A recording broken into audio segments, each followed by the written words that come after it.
bisperas ng Pasko. Tingnan yung mga pagkain namin. Kita mo. Ayan. Maraming karne. Aha, maraming kolesterol. Pero, meron namang konting gulay in fairness. Ito ngayon, ang pinakamatindi. Kita nyo to? Lechong pig. Sa sobrang lambot. Ito, pasensya na. 1, 2, 3, 4, 5. Tama mo. Tama mo. Oh, hindi kutsilyo to ha. Plato to.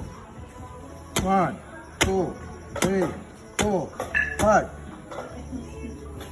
Kita mo, kita mo. Ngayon, sasampulan natin.